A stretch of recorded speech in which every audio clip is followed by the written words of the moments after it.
Hello mga kahampang, ako pala si Distripe. Nandito tayo ngayon sa Bacon Pop 2023. Currently, may Mascara Festival, tapos gumala lang ako sa Ayala, tapos may hulog ng langit na bumigay sa akin ng isang ticket. Tara, explore natin ngayon yung venue.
Ayan, dahil sa akong magaling na student, may star ako galing kay teacher.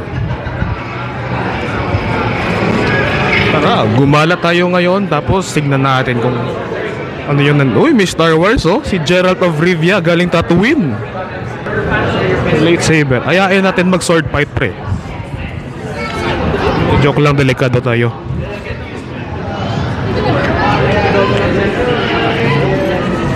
So, nandito tayo ngayon sa venue ng Bacon Pop 2023 sa Function Hall ng Ayala. So, as you can see, ito yung stage, no? Tapos ang daming tao dito sa loob. Pero mostly yung ganap nasa ibaba, sa ground floor. Kasi nandun talaga yung may mga performance kanina. Tapos majority of the booths. So, let's roam around the convention area.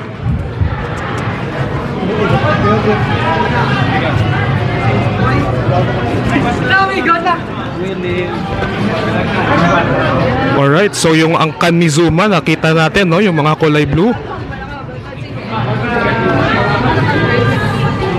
And look who we got here. We got a John Wick cosplayer. Tara, let's greet him.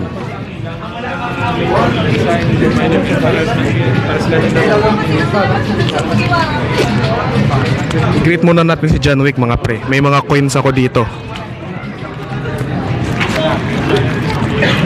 John Wick, John Wick. Serius Di joke lang, joke lang. Pangpamasahe ko pa ito pa uwi. Nice. As you can see, ito yung loadout currently ni John Wick. Since kakagaling niya Japan, may sword sa ni Gintoki, ni Inuyasha. Tapos may lapis. So, yung primary weapon niya yung lapis. Pero pag wala na siyang dalang sharpener, magre-resort na siya sa paha. Ano to? Naka-safety, oh. Naka-safety. Kasi gunban ngayon eh. Gunban ngayon. So far, how's the convention going on for you, Mr. John Wick? Ano? How's the convention for you so far? So far, napaka-chill at saka daming coasters and masaya. I mean, kita mo naman kahapon gaano kasaya dito. Like, the crowd goes, wow, wow, especially nung nandiyan na yung mga guests. Ayan, so kung nagtataka kayo sa ending ng John Wick 4, kung nasaan si John Wick, nandito lang siya sa Ayala ngayon. So, nice to meet you, John Wick. Thank you for the time. Excellent. Akala ko legit na eh. Tara, gala pa tayo. May nakita akong Bobong Eddie player. Nice to meet you. Yuan pala, one of our players dito sa Tekken Bacolod. So, tell us about your experience. Grabe, sobrang saya dito. Napakalupit. Sana may next time pa. Natalo na siya nakin sa Tekken eh, kaya nag-cosplay na lang siya. Hindi, joke lang, mas magaling pa to sa akin. Nice to meet you, pre. Di sa galing.